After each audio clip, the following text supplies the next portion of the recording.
When Chen Bangxian passed by a mountain cave, a strange green fire suddenly flared from its entrance.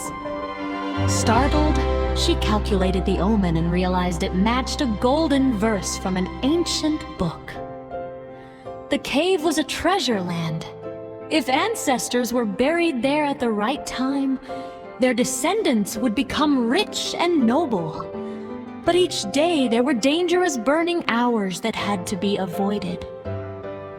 As Chen Bangxian waited, a young girl named Xialing ran toward the cave, clutching her mother's ashes jar, orphaned and alone. She had secretly taken grave offerings to honor her late mother, only to be chased by two men. In desperation, she hid the ashes inside the cave. Moments later, the ground trembled, rocks collapsed, and the jar was buried within. Xialing wept, but Chen Bangxian comforted her by chance.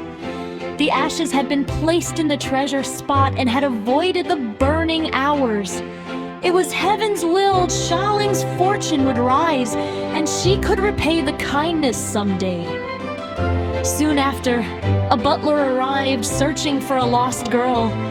A red birthmark on Xialing's wrist revealed she was the long-lost daughter of the wealthy Li family. Reunited with her dying father, she returned home.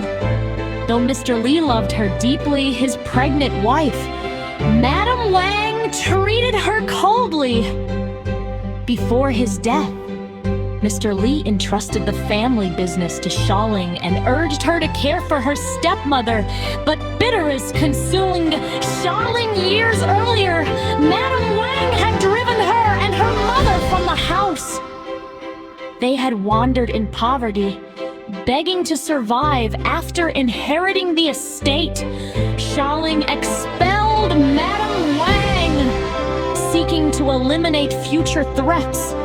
Xialing bribed two servants to kill Madame Wang. Frightened, Madame Wang gave birth prematurely and died after losing too much blood.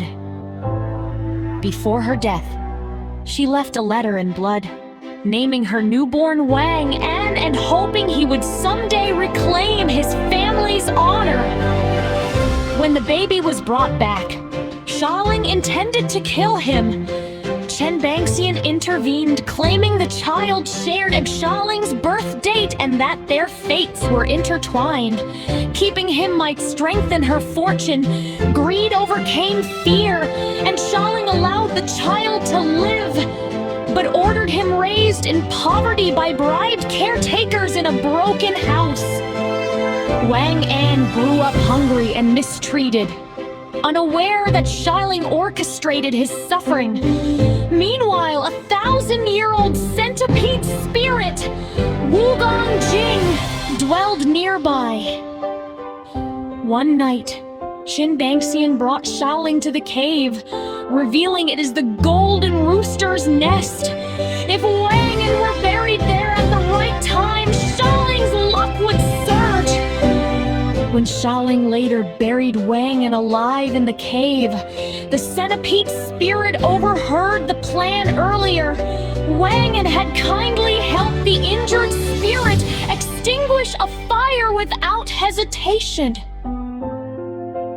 Moved by his goodness, the spirit rescued him from the coughing and gave him its inner pellet to protect his heart, allowing him to survive underground. Weak without the pellet, the spirit was captured by Chen Bangxian and soaked in medicinal wine meant to grant immortality. Wang and eventually crawled out of the soil alive. From that moment, fortune shifted. He began finding gold pieces by chance, and his caretakers' lives improved. In contrast, Xialing's life unraveled, her health failed, her business collapsed, and misfortune followed her furious. She forced Chen Bangxian to reveal a solution. She was told to drink the centipede wine and lie within the golden rooster's nest to reclaim her luck. Fearing betrayal, she cruelly silenced Tenbanxian afterward. Xialing followed the ritual, but the blessing turned into a curse. Black energy filled the cave. When she awoke, she had transformed into a half-human, half-monster with chicken claws and blurred sight. Ashamed and enraged, she began attacking villagers at night, hiding in the cave's inborn bond.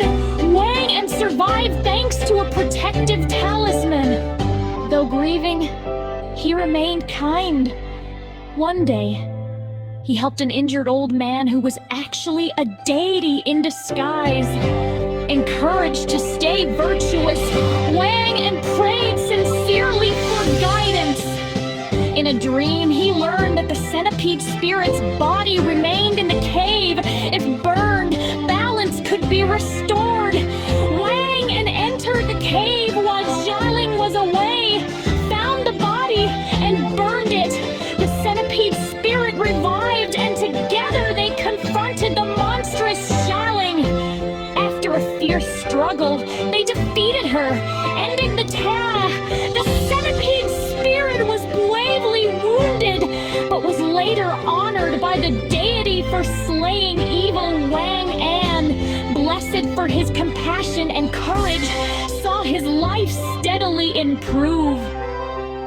In time, he became known as a kind and upright man, proving that goodness, not greed, brings lasting fortune.